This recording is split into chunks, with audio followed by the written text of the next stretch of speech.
अनपढ़ जाट फड्डा जैसा, फड्डा जाट खुदा जैसा। ये कहावत आपने अपने गांव के कई बड़े बुजुर्गों से कई बार सुनी होगी, पर क्या आपने कभी सोचा है कि ये कहावत किसने कही थी और किस घटना पर कही थी? तो आइए इसको शुरू से शुरू करते हैं। ये घटना है कोई 1270 के आसपास की, जब दिल्ली में बादशाह बलवंत का राज्य था। उसके दरबार में एक अमीर दरबारी भी था जिसके 3 बेटे थे।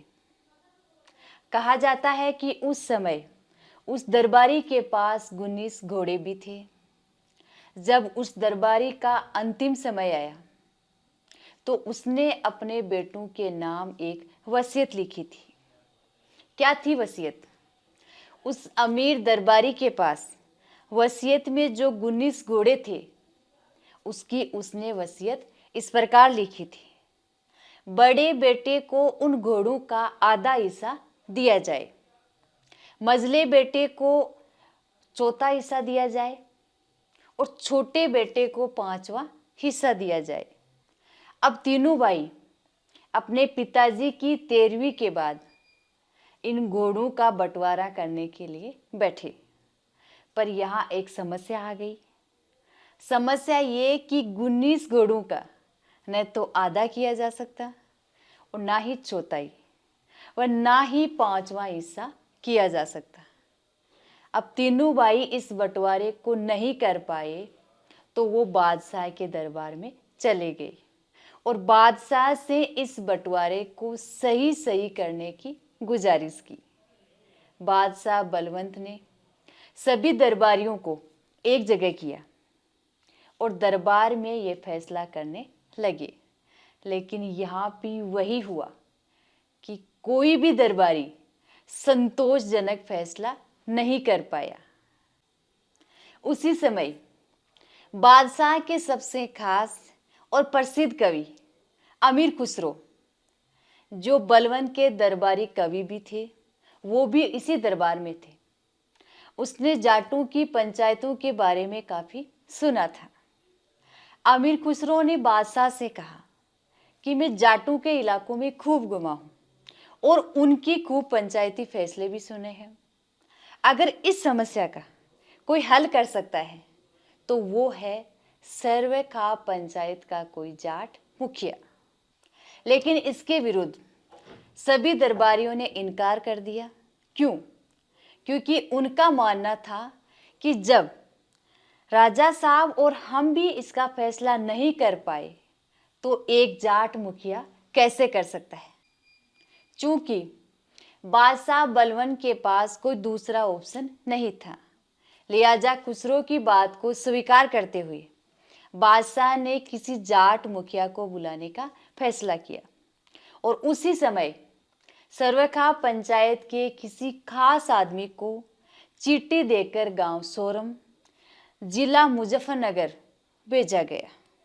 ध्यान रहे, इस गांव में सर्वखा पंचायत का मुख्यालय आज भी मौजूद है। चिट्ठी पाकर पंचायत के प्रधान पंच चौधरी रामसाय सूबेदार को दिल्ली भेजा गया। चौधरी साहब अपने घोड़े पर सवार होकर बादशाह के दरबार पहुंचे। अब बादशाह ने सभी दरबारियों को एक खुले मैदान में बिठाया और वहीं उन 19 घोड़ों को लाइन में बंधवा दिया। चौधरी साहब ने अपना परिचय देते हुए शुरू किया। शायद इतना तो आपको पता होगा कि हमारे यहाँ राजा और प्रजा का संबंध बाप बेटे जैसा होता है और प्रजा की संपत्ति पर राजा का भी हक होता है।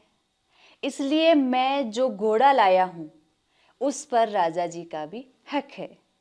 इसलिए मैं अपना घोड़ा राजा जी को भेंट करता हूँ और मेरे घोड़े को भी इन 19 घोड़ों में मिलाने की इजाजत चाहता हूँ। इसके बाद बंटवारे का फैसला सुनाऊंगा। बादशाह बलवंत ने इसकी इजाजत देते हुए फैसला सुनाने की इजाजत दे दी। चौधरी साहब ने अपने घोड़े को उन 19 घोड़ों की लाइन में सबसे अंत में बांध दिया। जिससे घोड़ों की गिनती अब 19 और 1 यानी 20 हो गई। अब चौधरी साहब ने बंटवारा करना शुरू कर दिया। बड़े बेटे को आधा हिस्सा देना था, तो 20/2 यानी 10 घोड़े दे दिए। मझले बेटे को चौथा हिस्सा देना था, तो 20/4 यानी 5 घोड़े दे दिए। छोटे बेटे को 5वां हिस्सा देना था, तो 20/5 यानी 4 घोड़े दे दिए।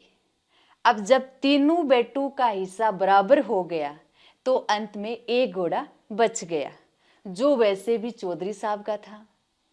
बंटवारा पूरा करके चौधरी साहब ने कहा, मेरा घोड़ा तो बच गया बादशाह, अगर आपकी इजाज़त हो तो मैं मेरा घोड़ा वापस ले लूं। और बादशाह ने हाँ कहते हुए इस फैसले को स्वीकार कर लिया। इस फैसले से प्रभावित होकर बादशाह बलवंत और वहाँ बैठे सारे दरबारियों ने चौधरी साहब की बहुत तारीफ की थी। कहते हैं जब चौधरी साहब अपने घोड़े पर बैठकर जाने लगे तो वहाँ मौजूद गांव के लोग नाचने लग गए थे। इस वक्त यानी जब चौधरी साहब अपने गांव की ओर जाने लगे तो आमिर खुसरो ने जोर से कहा था कि अनपढ़ जाट पढ़ा जैसा, पढ़ा जाट खुदा जैसा। और वहां मौजूद सारी भीड़ इसी पंक्ति को दोहराने लगी। तब ये कहावत राजस्थान, पंजाब, हरियाणा, उत्तर प्रदेश तथा दूर दूर तक फैल गई थी और वही कहावत आज भी चलती आ रही है। मिलेंगे अगले वीडियो में, जब तक राम राम।